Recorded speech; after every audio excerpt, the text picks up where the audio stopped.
football, basketball, and baseball. In those days, they were our three prime sports.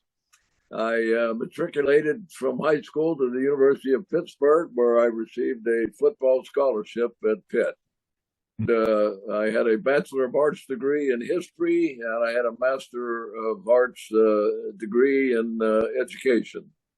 Because I was fortunate that I joined the Air Force ROTC at Pitt. I was in Air Force ROTC for 4 years, and I received my second lieutenant's commission upon graduation. And that was the start of my Air Force career, all as a result of my being in Air Force ROTC. I reported to active duty, and remember distinctly, in January of 1955. I reported to Lackland Air Force Base in San Antonio, Texas.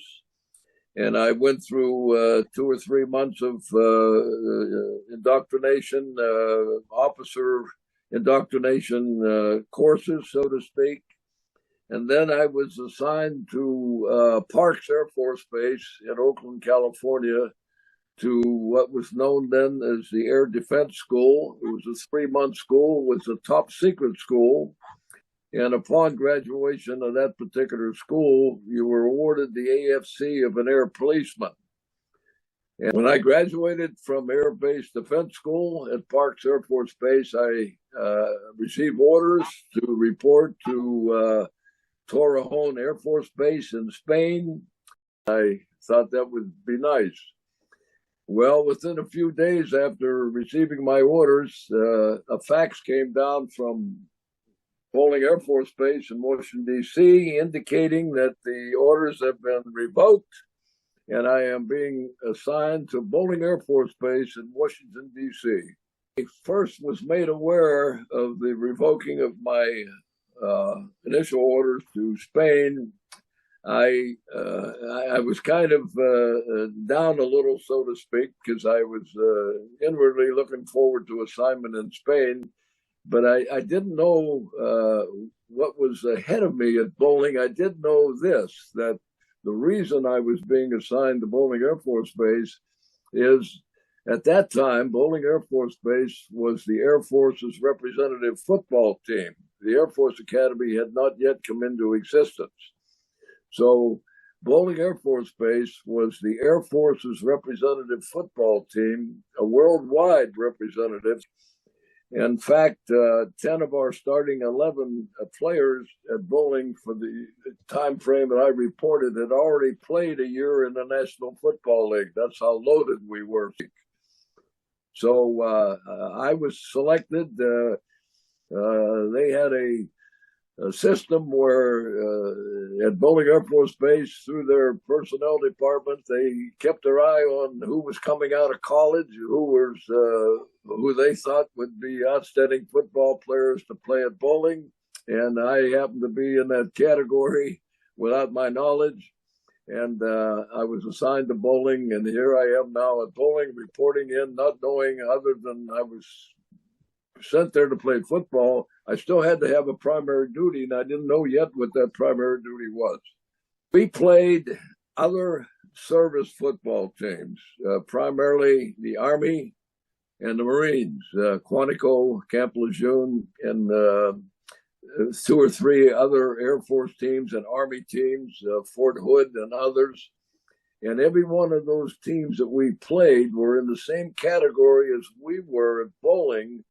They were loaded up with college football players, and some of them already professional football players, and they were sent to their respective Army and Marine posts with the express purpose of playing football, just as we were brought to Bowling to represent the Air Force. So we played competition that was equivalent to our basic playing personnel. And it was tough football. A football field that held about 12 to 15,000 people, really, and every Saturday it was sold out.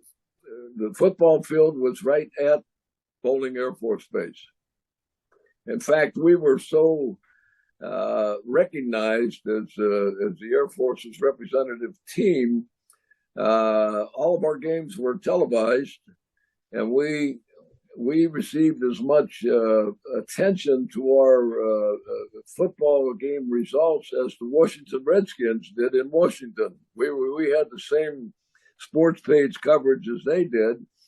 In fact, at that time, General Curtis LeMay, who was Air Force General, and General Twining, who was the Air Force Chief of Staff, wherever they were around the world, which they were many times, they always flew in every Saturday to watch us play.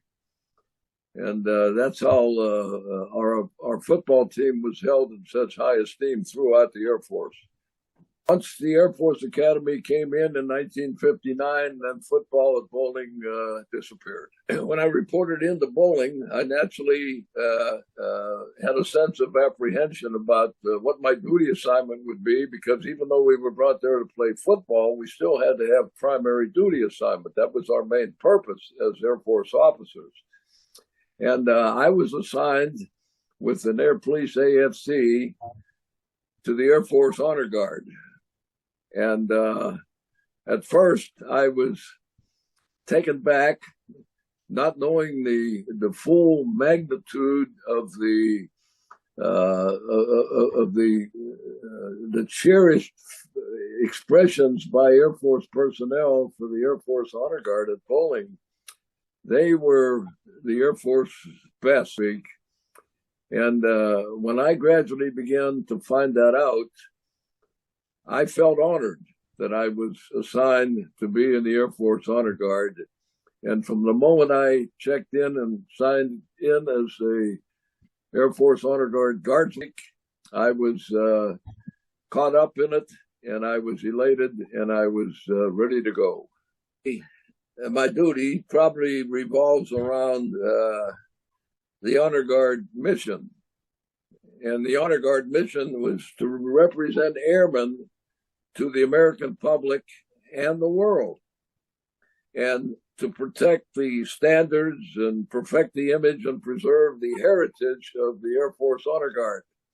In order to do that, and to fulfill that mission, we were responsible for a multitude of ceremonies. Arlington Cemetery, and one of our responsibilities in the Air Force Honor Guard at bowling was to interact with the old guard, who were responsible out of it's a combination now of Fort Myer, Fort McNair. They're joined together now. And we were always involved many times, numerous times a year, with joint ceremonies at the Tomb of the Unknown Soldier, primarily with a number of wreath dedications. There was always some dignitary coming into Washington, D.C., who they wanted to bestow an honor upon presenting a wreath at the Tomb of the Unknown Soldier, and that involved the Honor Guard having to be there. And so we performed many, many joint services, not only for that particular activity, but on Memorial Day, July the 4th, numerous other times during the year, we would perform joint ceremonies with the old guard, as they called them, the 3rd Infantry Regiment out of their army post. Because one of our duty assignments were, as an honor guard, we would perform in joint session with the Army, Navy, and Marine Corps Honor Guard. The Coast Guard did not have an honor guard until 1982 was when they first had an honor guard.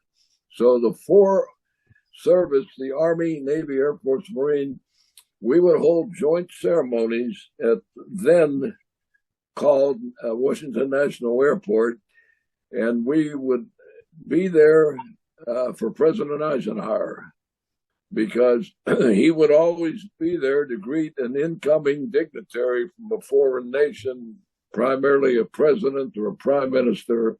And he was, as the president of the United States, he was at Washington National Airport to greet them. And our responsibility as the honor guard was to serve there with President Eisenhower, to be a part of the receiving line, so to speak. And President Eisenhower would troop our line. He would inspect us before the plane came in. Well, I felt honored before an aircraft with a visiting dignitary came in. President Eisenhower would come over to me. He would be a few feet away, and he would say to me, "Good morning, Lieutenant. How are you?" I said, "Fine, sir." He'd say, "It's a beautiful day, isn't it?" I said, "Yes, sir." And we would have some informal chat for 5-7 minutes. And I did that numerous times because we pulled, 50, 100 of those ceremonies over a 2.5 year period. And I didn't realize what that led to, those conversations with the President of the United States. Because I'm in our honor guard office at Bowling one day, and our commander called me in and said, "Bill, we just had a phone call. You might be interested in this from the Department of Defense." It was 1956. President Eisenhower was ready to be inaugurated for a second term. And they said the Department of Defense said that President Eisenhower recommended that you be the officer in charge of a enlisted man cordon around the presidential box at the Mayflower Hotel. Well, what I found out was the case. There were 11 enlisted men from the Army, Navy, Marine Corps, and Air Force, 44 men selected with an officer in charge, and President Eisenhower recommended that I be the officer in charge to form a cordon around the presidential box at the inaugural ball. I will vividly remember the environment of that activity, because when President Eisenhower walked in with Mamie Eisenhower, his wife, and they played "Hail to the Chief," that tune, I never forgot it. It was such an honor to call my men to attention during the playing of the "Hail to the Chief," and then order arms. And the other factor that brought joy to that activity was when the ceremony was over, we were permitted to stay at the ball and intermingle. And there were two well-known orchestras playing at the ball. It was Fred Waring and the Pennsylvanians and Lawrence Welk.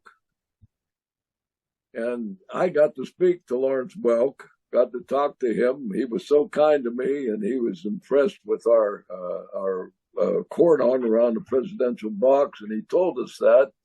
I got to meet Alice Lawn, who then was the champagne lady, and it was such an enjoyable to read because it's the Air Force Honor Guard Creed. It's an oath that every member that's coming into the Honor Guard takes. It's an oath. It's an oath that has such prominent words. I had to take it, and the words for anybody, let alone anybody that served in the Honor Guard, have such meaning. And this is what you had to say when you took the oath. "I am a proud member of the United States Air Force Honor Guard, handpicked to serve as a member of the Honor Guard. My standards of conduct and levels of professionalism must be above reproach, for I represent all others in my service. Others earned the right for me to wear the ceremonial uniform, one that is honored in a rich tradition and history. I will honor their memory by wearing it properly and proudly. Never will I allow my performance to be dictated by the type of ceremony, the severity of the temperature, or the size of the crowd. I will remain superbly conditioned to perfect all movements throughout every drill and ceremony. Obligated by my oath, I am constantly driven to excel by a deep devotion to duty and a strong sense of dedication that runs deeper than patriotism. Representing every member, past and present, of the United States Air Force, I vow to stand sharp, crisp, and motionless by choice, for I have voluntarily chosen to represent every member, past and present, of the Honor Guard, for I am a ceremonial guardsman. And that's the oath that every ceremonial guardsman takes when they come aboard.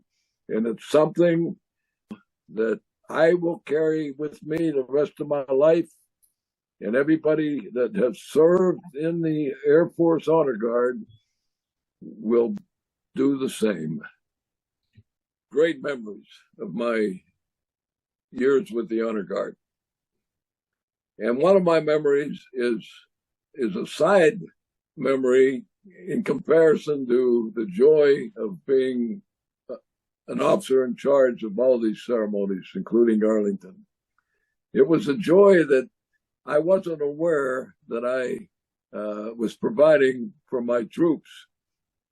And I have a plaque here that was given to me in May of 2001 at our Honor Guard reunion at Bowling. And they presented it to me, and it's called the SOB Award. And when they called me up, my troops at our reunion, and they said, we want to present this SOB Award. I said, oh man, I said, I didn't know my troops felt that way toward me. And let me just recite what it says. SOB Award presented to William D. Priatko, First Lieutenant, Security Squadron, Bowling Air Force Base. You are hereby presented the SOB Award for action that was far above the stinking gung-ho. Already an officer and a gentleman, you became a hero by rescuing many rowdy young recruits incarcerated by the Washington, D.C. and Armed Services Police. While they were just trying to have a little clean fun, you will always be remembered by the troops as a first-class BS artist. That's butt saving. So this SOB award brought back a memory for me when they presented it to me when I was the squadron commander in the Honor Guard unit. At 3 o'clock in the morning, I was waking out of bed, and it was the Washington, D.C. Police Department. And they said to me, Commander, we hate to bother you. I said, what's up?